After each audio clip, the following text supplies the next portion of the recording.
Isang magandang umaga po muna sa inyong lahat. Ngayon po simulan natin ang ating trabaho, no? Yung mga hindi natin natapos noong nakaraang araw. Ngayon lang po natin sisimulan dahil panay ang ulan. At medyo dahan-dahan lang pala tayo sa pagkilos dito sa ating ginagawa, ang bubungan, no? Dahil itong bubungan na to ay mahina na.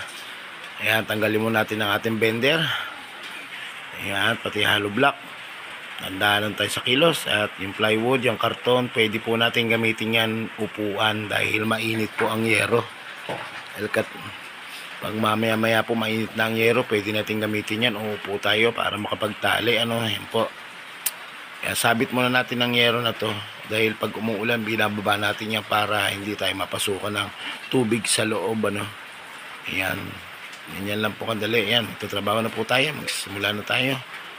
Tatalian muna natin yung mga ating pero maglinis muna. Ayan, linisin muna natin mga dumi. Tumingin pa ako sa camera. Ayan, kita nyo naman po, linisin ko muna yan.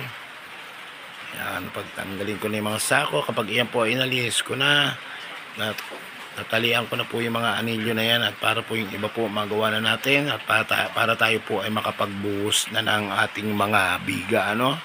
Nandaan na po sa pagkilos. Nasaan na ba yung ating alambre? Ayun, nakita ko na yung ating alambre. At ito na po, pinupulot ko na yung ating alambre, pinutol. Ayan po, para maitali po natin ang mga anilyo, yung tinatawag nila mga stirrup. Ayan, yan po, sabit muna natin. At mahirap kumilos, upo tayo. Ayan, medyo nahihirapan tayo sa pagkilos. Upo tayo para maganda-ganda ng konti ang pakiramdam natin sa trabaho. Ayan, tali muna natin. Sa ilalim muna, kung magtatali pula tayo ng anilyo, sa ilalim muna po tayo magsimula.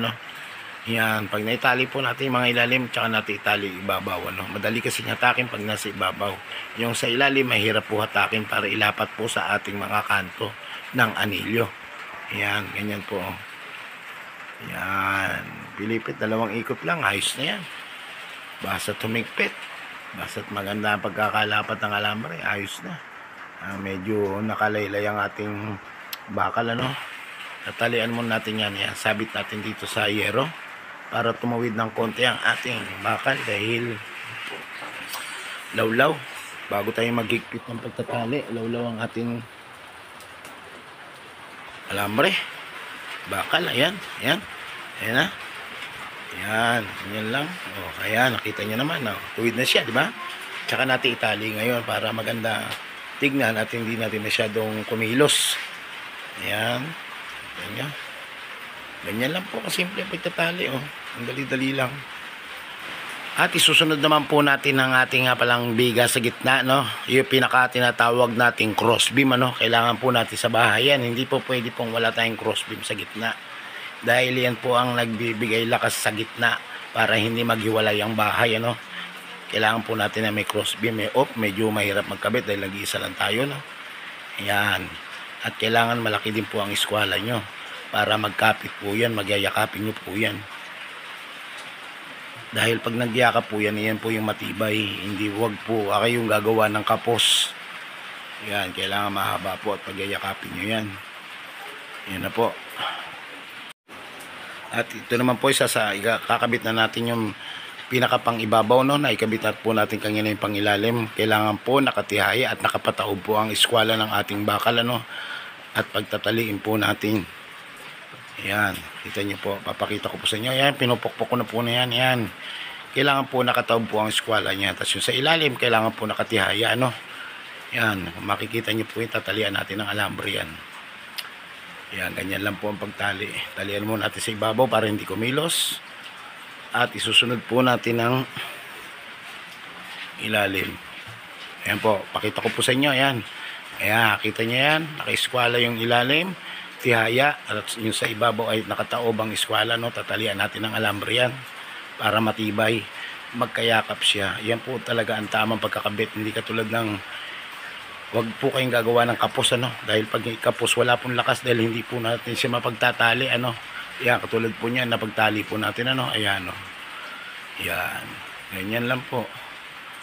Ganyan, mas matibay po yan pag napagtali na natin.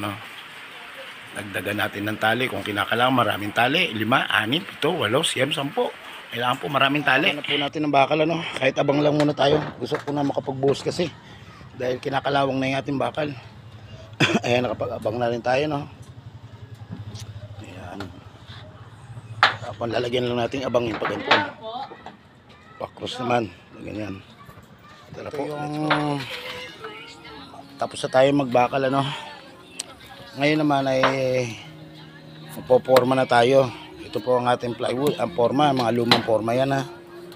Pinakamabilis po na pamamaraan ko para sa akin lang po, yung pagkabit ng forma kahit na ikaw lang mag-isa ay ganito.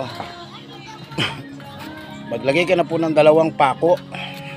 Isang pako diyan, tansyahin nyo lang na konting-konti lang, medyo 1 cm lang para kumapit lang sa pamakuan.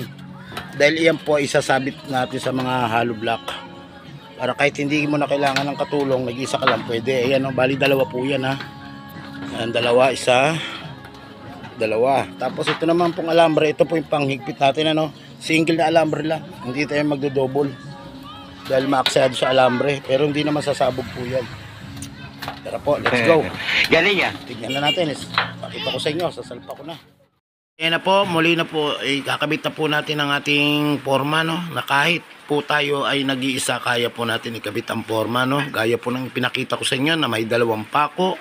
Kailangan po isabit po yan natin sa ating hollow block, ano, bali yan, doon po yan papatong ang dalawang pako. Yun po ang pinakagamit niyan, doon po siya ipapatong para mas maganda po. Yan, papatong na siya at nibilado na yan. Bubuhol mo na lang po yung alambre sa ibabaw. Ayan. Nakita nyo naman po. Tapos ililibre nyo lang po yung mga alambre na yan. Ayan. Nakita nyo yung alambre na yan. Diyan po natin kakabit yung isang forma. Pang-ipit po yan. Ano. Ganyan. Yan po ang kahalagahan yan. At yan din po ang kanyang gamit para sa pagkabit ng ating forma dito sa harapan. Ano. Yan po. Para magbubutas kayo at isusuot nyo lang din po yan, no. Yan po ang pinaka ating panghigpit. Magko-cover na po tayo dito ng plywood dito, no, forma. Yan po yung pamorma dahil putol lang.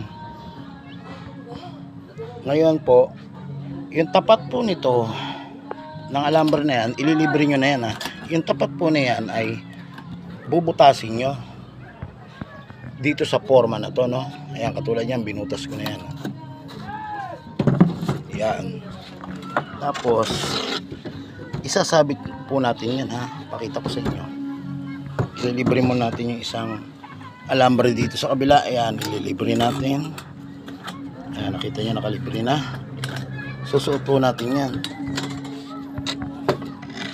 Ayan. Ayan, ganyan, no. Nakasabit yung pako. Tapos susuot nyo po yun sa binutas nyo. Nakatapat nya.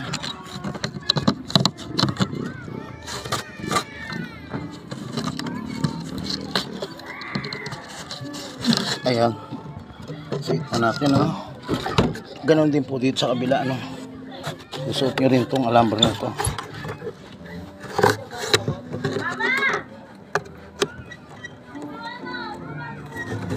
Yun. Kita nyo, nasuot na. Hindi totoo yan. Bola lang yan. Yan. Tapos sasabit nyo yung pako. Kita nyo yung pako, oh. Nakasabit siya, ano. Ganun din dito, nakasabit. Ayan, oh. Kapatong siya sa hollow block. Kaya importante ho talaga sa lahat na ang hollow block nyo ay nibilado na. Para hindi na kayo mag-ilibil ng forma, no. Pantay na kagad. Ayan. Tapos Gunggong! Barinig kita sa mukha eh!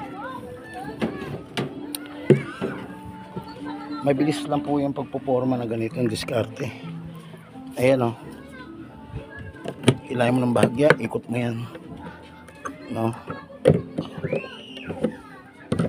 Baluktot mo yung pakong didos.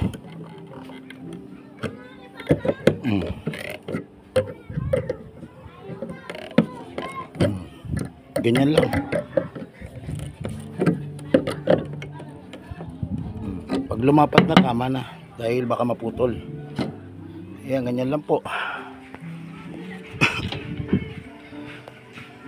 Diba? Ganyan lang kadali.